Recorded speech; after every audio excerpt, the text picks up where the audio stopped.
The Joe Rogan Experience. Do you feel like that's a part of your motivation? Yes. It's always been that way. But you're also, your motivation is obviously excellence. There's no way it could just be to prove someone wrong as hard as you work. No, but that's just, that's how I got to the mentality and the work ethic I got. Because in high school, I wasn't like this. I sucked in high school. I lost. What way? I didn't win a match till I was a sophomore in high school. Really? I've been wrestling since 3rd grade. Like, I was ass-tastic and I was horrible. Like, why? I got beat one time and the coach left me. They loaded the bus and left me sitting there. Because you got beat the way you got beat? Yes. They didn't want to bring you home? It wasn't, I got beat the way I got beat. I lost to a girl, Joe.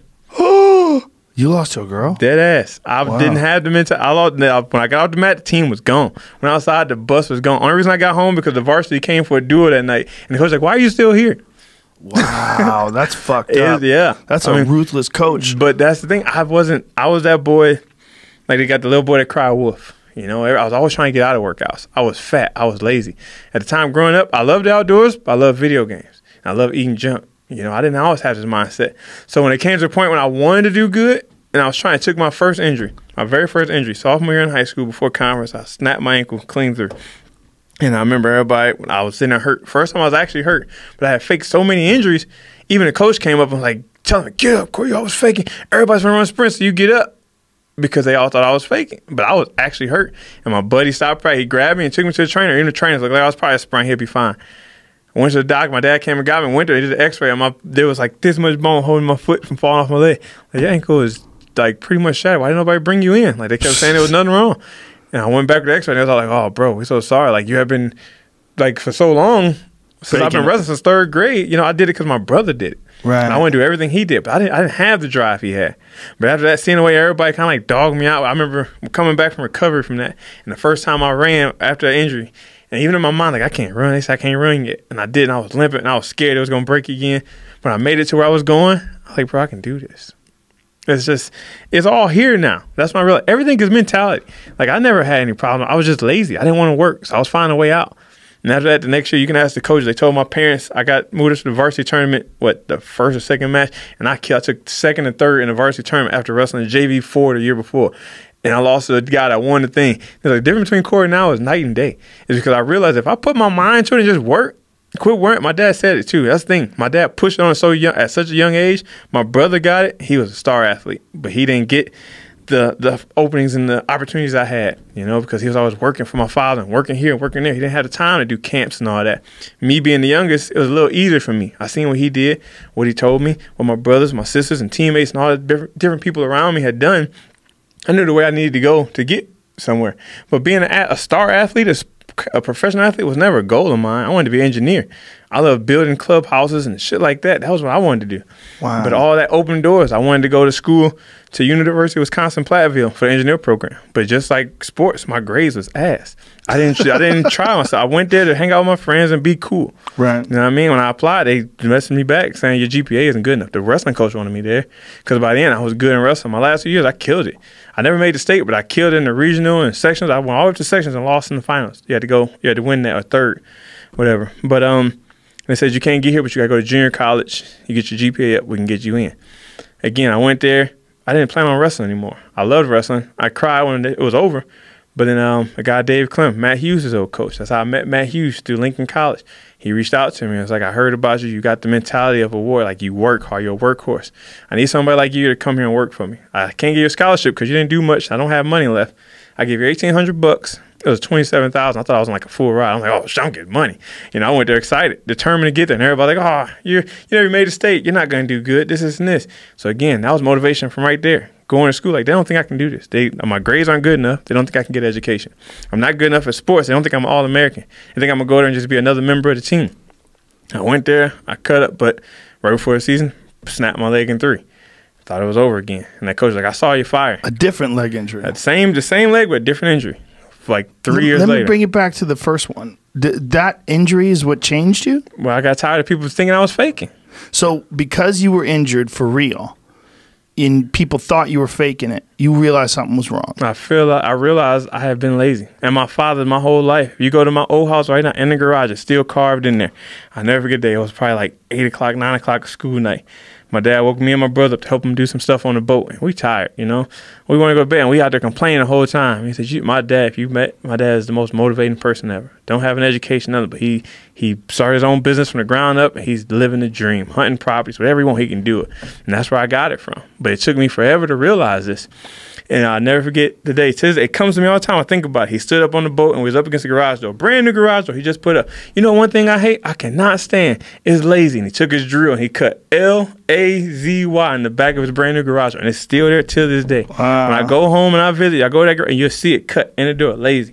And he cannot stand it. And if you know him, the way he works, he's just turned 59 Tuesday. And I could, in his voice, when I said, you're at the job site, aren't you? Oh, he's there working. He got a bunch of 20-year-olds or 30. He outworks everybody. 59 years old, up and down the ladder, running the crane, driving the truck to the shop. And that's it. He always said when I was a kid, son, it can only last so long. I never understood what he said. He used to come up to me on the football field. I'd be crying and moping. It can only last so long, son. Keep going. It can only last so long. I said, like, what the, why you always say that?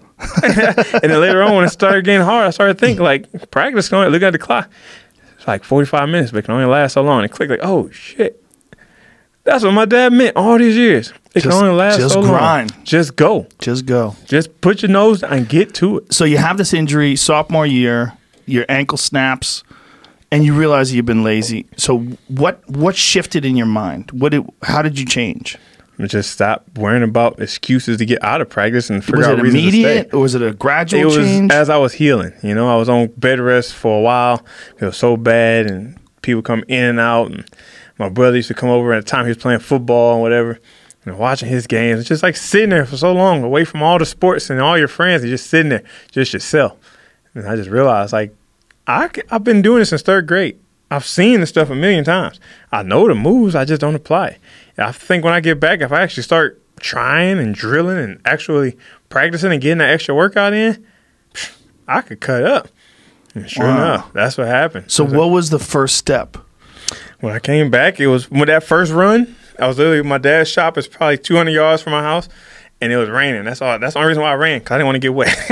I was like, I'm about to run to the house, and I'm thinking like, but this leg, I don't know if I can make it.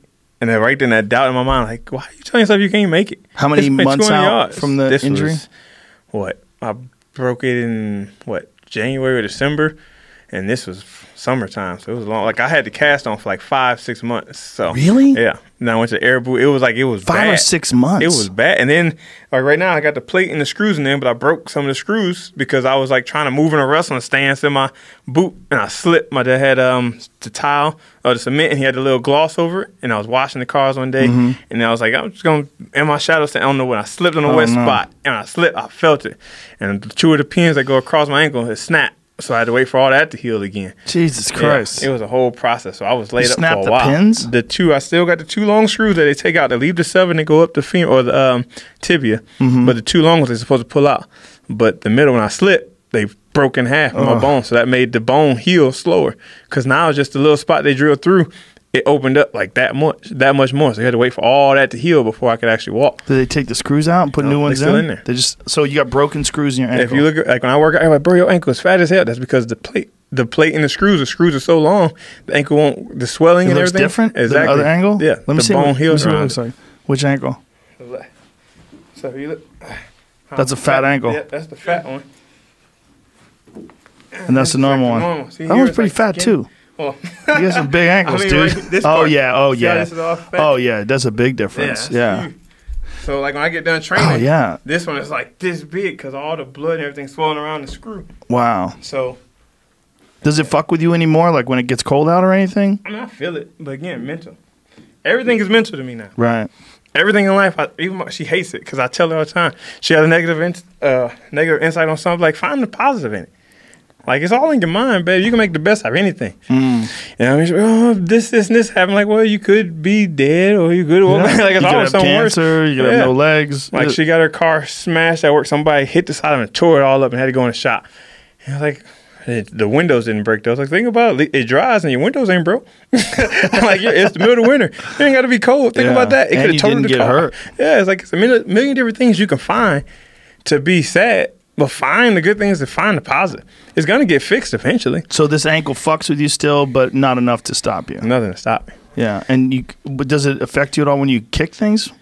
Depends. Yeah, they dig in. Like if the I skin. kick, if they go to do the elbow, like when I go to kick the liver and they go to sit on it, and like the elbow kind of catch it, I feel it. But again, it doesn't stop me. Right. It only It's lasts just a so long. sensation. 15 minutes, that's nothing. It only lasts so long. Only lasts so long. I'm gonna bounce this out and keep going. Yeah.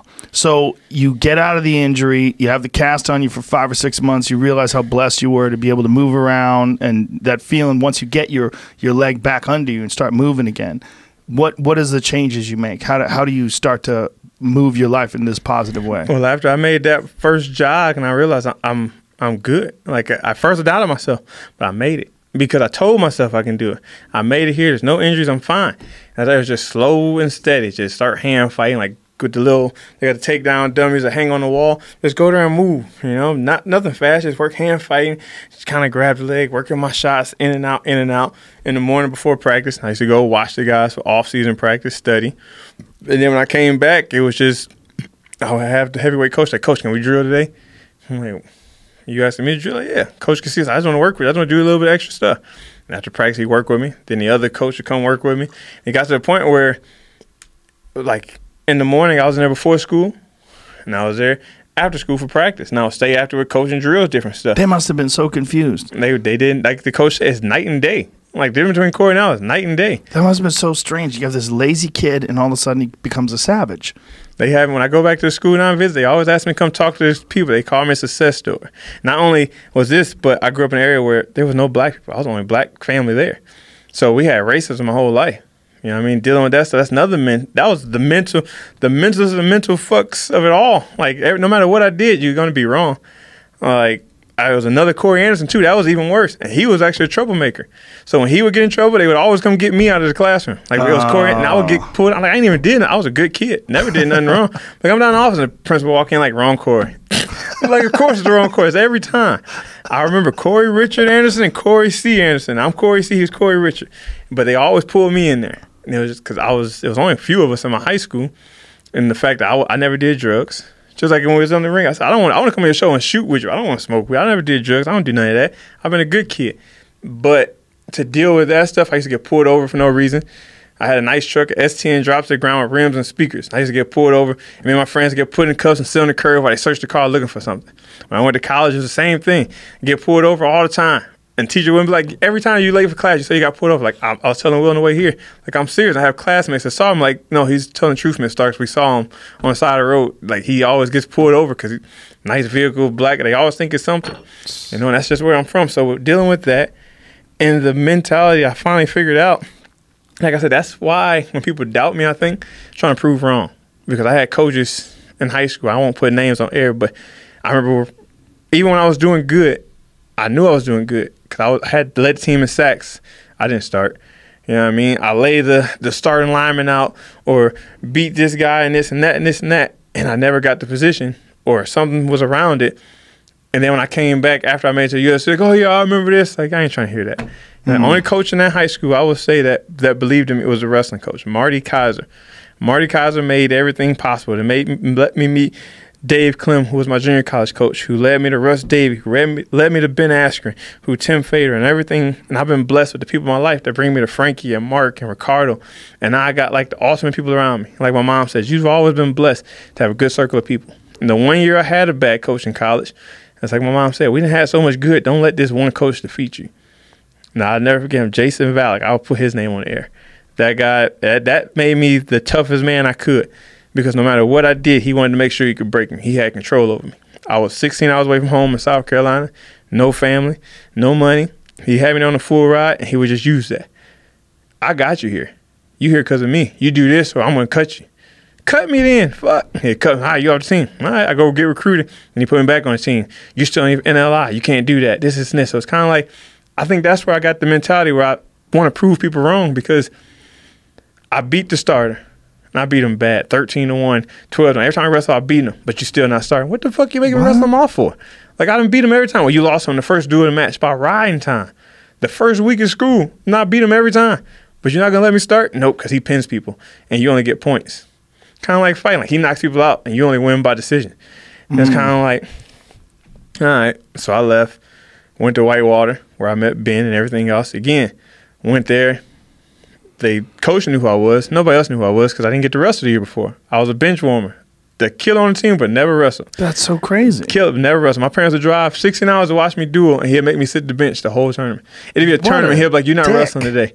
My parents would be there like, "You're not wrestling today." Like, my parents drove 6. You're not wrestling. Like, you got me 8 hours from the school. My parents drove all the way up, and I can't wrestle. What was this guy's problem? We don't know. I got teammates now, and guys are still fighting and everything. And they're like, "Bro, you got out of there." And like a lot of guys, he had them there academically. He's like, "Oh, we're going to short credit you, this and this. You're going to do half credits, but you're going to be able to wrestle." So he was just a dick to a lot of guys. He just wanted to win. That was it. So like guys would finish their wrestling career, but they didn't have their credits to graduate. Like, "Coach, I need help." Like, "What can I do? You don't wrestle for me no more." It's like, "Bro, I'm only here because of you." But I left. He kept hitting me up like, "Oh, you keep coming back, and next year I'll let you start next year if you beat him again." Fuck you. And I was like, "You exactly what I said." I went to the AD office, told him what was going on. They gave me my letters and let me transfer out, but I couldn't go Division II. Like, you can leave, but you can't go Division II. He can't hold you back anymore. Like, that's fine. I'm out. I left like a month before school ended. He showed up at my house one day. He's like, "Where are you?" "I'm at your house." Like, "I'm gone, bro." Like, "What do you mean I'm gone?" Like, "I'm done. I'm transferring." Like, "You can't." I showed him the papers. Like, "How did you get that?" Like, "I went behind your back. I got it done. I'm out of there." And then Tim Fader, the coach at Whitewater, I remember he pulled up at my house. I almost didn't go back to school because he kind of got in my head. Like, I don't want to go nowhere else and waste my last year of school doing the same shit. I can't trust anybody. I took, 6th the year before an injury, but I was beating everybody. You know, I only lost to D1, D2 guys. And so it was like, I don't want to go anywhere else and somebody going to screw me over a full ride. But then this guy pulled up in my driveway when I was working one day. He was like, "I'm looking for Corey Anderson." I've seen him before, but I didn't really know much about him. And we went to lunch or whatever. He was like, "I know your story, but the thing is, I can't give you a full ride because of D3. We can't give money, but I want you to wrestle for me. This, and this." And like I said, when I went D3, nobody knew who I was because I didn't get to wrestle. But he knew, like, "We're not even going to let you wrestle for a while." So I thought right after the get-go, like, "What the fuck? You fucking like this? Like, what the fuck?" He's like, "No, it ain't that." He said, "I don't want people to know what we got. We're going to wait till the first home duel, and I'm going to let you loose." And the first home duel, I had the number 3 dude in the country. And I'll never forget that week. He said, "You ready?" Like, "What you mean?" Like, "It's the time. You get to come out." Gave him my single. Like, "You ready to show out?" Like, "You know I'm ready." Dogged the number 3 guy out by like 12 points. And I was like, "Who the fuck is this kid?" He was like, "Yes, I'm finally home." And then shortly after, I met Russ Davey, a guy who came from Colorado who coached in Wisconsin. He was my heavyweight coach, Olympic guy. And then he brought in Ben Askren. That's how I got into fighting. And Ben, it was just like I said, the people around you, it just mold you. Like, I'm blessed. I'm sitting here thinking about it. And it makes me feel good because all the things I've been through and everything, it all worked out. Yeah, like having that dick coach probably helped you. It helped me. It wasn't about, and my coach told me when I signed, like, "Coach, give me a full ride." That's one that kept saying, "They give me a full ride." He kept saying, "Corey, it ain't all about the money. Like, it's the most decision in your life. It's not about the money." Coach Klemp and Stephen Bradley, and they both said, like, "It's not about the money, Corey. Remember, it's the most important decision of your life. Don't let the money fuel you." But that's what it was for me. I went to school as a walk-on pretty much. Now I'm getting full ride offers from everywhere, and I'm going to a number 1 school, Division II, and they give me a full ride. Like, I thought that was something. When I got there, I figured out what he meant, and I'll never forget calling both coaches. Like, "You guys are right." And I'm back home now, and I'm trying to figure out what's now. Like, "Well, you can go NAI. I know a few schools that want you. It's good coaches, blah blah blah." Like, I'm just gonna chill and think about it. When that coach came, and the fact that he came to my house, reached out to me, he told me, "I can't give you money, but I want you for you and as a leader." And when I first got there, even though he told me he wasn't going to let me wrestle, he let me run practice for like the first month because he couldn't teach it before season got there. Like, "I want you to like run practice, this, and this, because you got that mentality. You can help these guys show what you did in D2, the number 1 school. You can show us stuff here." You know, I ended up being the first NCAA All-American or NCAA finals the school had in 22 years. You know, I led the team in takedowns all the way up until like the regional tournament. My roommate beat me. We had a competition going. I did a lot of things that most people didn't see heavyweights do. The way I shot, the way I wrestled, my mentality. I was always working. I was in doing strength and conditioning before practice. And before the morning, like 6 o'clock, we had strength and conditioning. And I got a class at 1. I'd be in the gym lifting or doing circuit training till 3. And it went from just me to me and my teammate, or me and my roommate, to other teammates. And like you said, people would see how you doing it, and they would jump in. And before you know it, was like 6 or 7 of us working out in the field house. Yeah. And we just motivating each other. Yeah. And the bond we had there as a team, like I remember getting there and everybody was like, "Oh, what's our goal?" One thing I thought about was nationals. Everybody like, "Oh, we want to win nationals or win conference." I was like, "Why the fuck y'all talking about conference? That's like the first step. You got conference, regionals, all this national. What about the big picture?" Like, "Oh, well, we never won conference before." And I was like, we should still want to get nationals. And like by the end of the year, everybody was feeding off each other. We had 3 guys from the same high school, me the 97, 80, not, or 87 or 84 pound, excuse me. And they called us a high nigga death row because that was our school and like death row, Suge Knight and all that. So one guy printed up shirts and it was us 3. And it was so cool to have 3 guys that was from the same school. We grew up right down the street from each other, but we all went separate ways. One went here, one went there. We ended up in junior college together, me and the one guy. At the end, our very last year, we all ended up together as a team captains. Senior year is our last time to do it together, the hoorah. Wow. And we brought, like, our whole high school would come to all our matches. And it was only like an hour from home. It was just cool, man. And that was, like I said, when I met Ben there and he brought me to this thing, and I didn't want to fight. Again, I had a doubt in my mind. I want to go to that, but I want to go back to your high school days when you made that big shift. Did you slip at all? Like you went from being a guy who was kind of lazy and undermotivated to a guy who's very disciplined, that it was like night and day. But was there ever a time where you fell back to your old ways? I mean, there was times like it took a lot of motivation and pep talk to myself to get out and do something. There'd be times like I wanted to, instead of go work out, go play video games. Right. So I was big in a dirt bike and a 4-wheeler.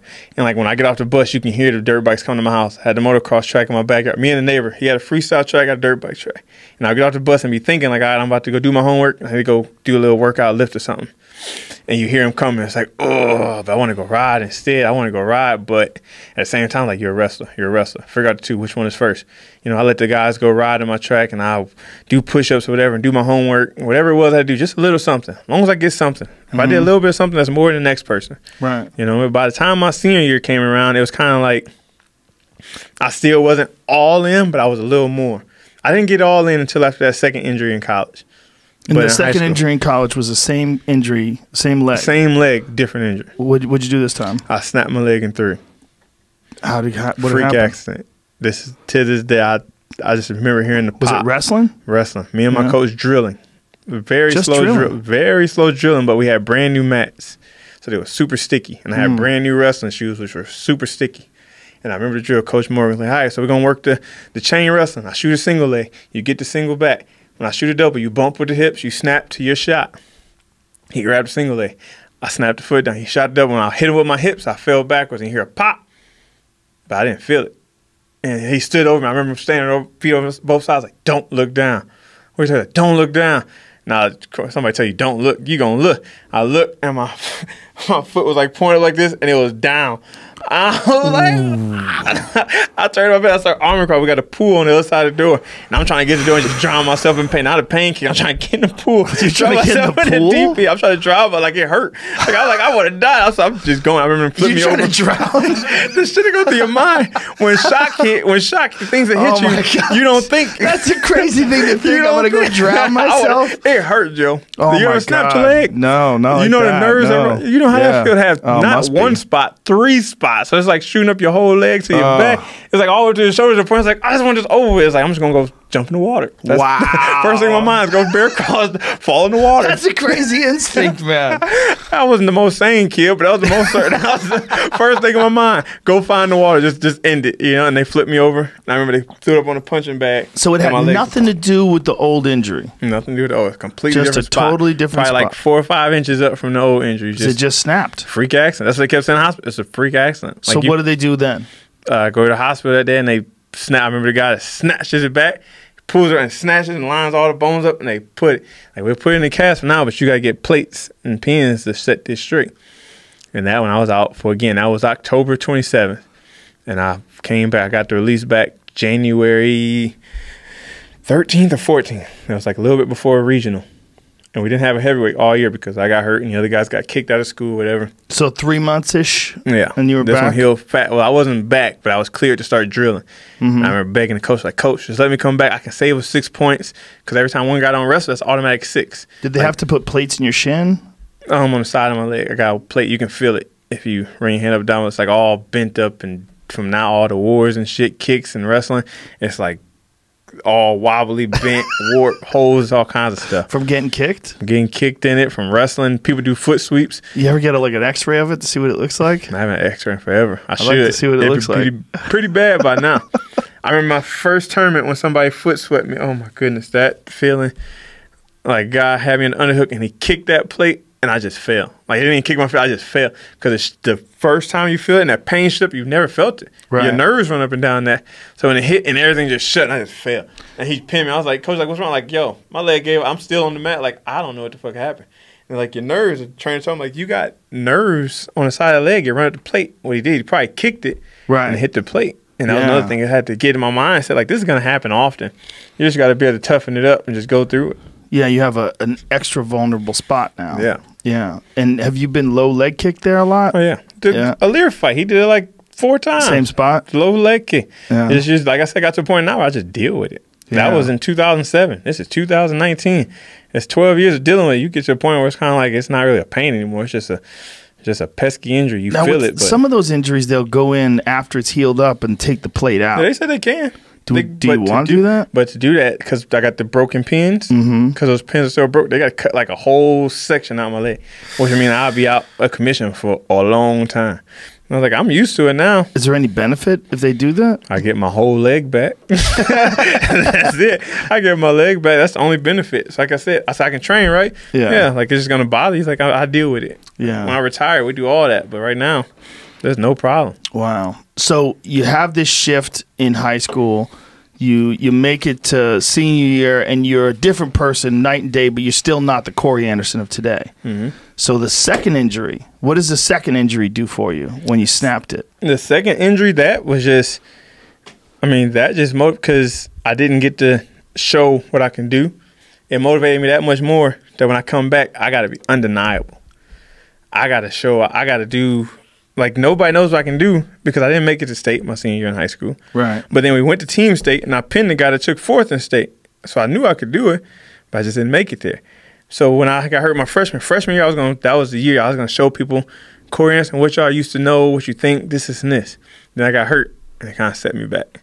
You know, it was just in my mind, I was sad. Like, I remember being at home, I was emotionally sad. But when I went to go back, and I couldn't focus on wrestling, I just put my mind on schoolwork. And that's when I figured out I can do schoolwork. I finished my freshman year with a 3.25 GPA after missing like 3-4 months. I had to make up everything and take tests. And that's when I realized, like, I can do that too. So that was the thing I got out of that injury. Not so much the athletics part. I was motivated to work even harder next year, but I found the fact that I can do schoolwork if I want to. Again, it's just a mental thing. I have to take the time to study. I had never studied before that, ever. Didn't do any homework. It was I borrow somebody's homework or take somebody's notes and try to fill in answers just to get something to say it was a completion credit. But when I had nothing to do, I couldn't wrestle. I couldn't run. I couldn't go play basketball in the back. But everybody else, it was the only thing I could focus on now is school. At the time when I came back, my GPA dropped like 2 point something because I hadn't been in class for so long. So I had to get all that up before the end of the year and finish with a 3.0 at least. And I finished with a 3.25. So that was to make academic All-American that was my highlight of my freshman year. I didn't get the wrestling All-American, but I had the academic All-American. That's something I can work on because as a kid, my mom in 8th grade bet me $100 I wouldn't graduate. My own mother, and my mom's my biggest motivation ever. Before my son came here, my mother was the hand that pushed me over everything. My dad comes with the work ethic. My mom is always make sure you do things right. You can do this and this. Always helped me. I struggle with reading. She's helped me learn how to read faster, read better, and do things to the best of my ability in the academic world because sports and hard work is going to be there, but education is something you can always fall back on. So, but I was just so bad. I lived next door to the middle school, so I was bad. The 8th grade year, they opened a new middle school up the street from my house, so I would mess up from school. I don't do homework. I don't know why I would think I would get away with it. I'm getting out of class. My mom's sitting in the principal's office. Could have done it for a walk for her. They called like Corey didn't do his homework again because she was on it. She would call. Like if Corey messed up in school, call me. She had me in summer camp. I had to go to summer school one year when I passed all my classes because she wanted me to get that fact. Like just because you pass, they let you pass don't mean you did good. You passed, but you're going to learn how to work. But that was another thing. I didn't have the mentality that my mom wanted me to have when it come to working for academics and stuff. So what made you do that? What was the shift that caused that from the injury? The second injury in college? I had nothing else to focus on. It was either that or become a bum at the school, sit in my room, skipping class, and fell out. So I had to get my grades up if I wanted to wrestle next year. So it'd probably been something that was bothering you already? It didn't bother me. I It didn't didn't care about bother my you that you grades had because bad as grades? long as I was athletic, doing athletics, the way like it's kind of like the movies. If you competing and they know you're good, you're assets to the team. The teachers help you. They try Right. to. They don't give you, but they help you out. You got questions. Ask questions. They won't fail you. Right. You know, they gonna do everything they can to make sure I learn. So were you realizing because of the injury that maybe your athletic career wouldn't be there, and you needed to get this education? If I did, because now I didn't have the help I had in class when I was an athlete. They help you a little bit more. But now I'm not wrestling. It's kind of like my GPA doesn't matter for the team anymore, and I have been missing from school for so long. When I came back, it's kind of like now I got a lot to make up for. I just got to do it on my own.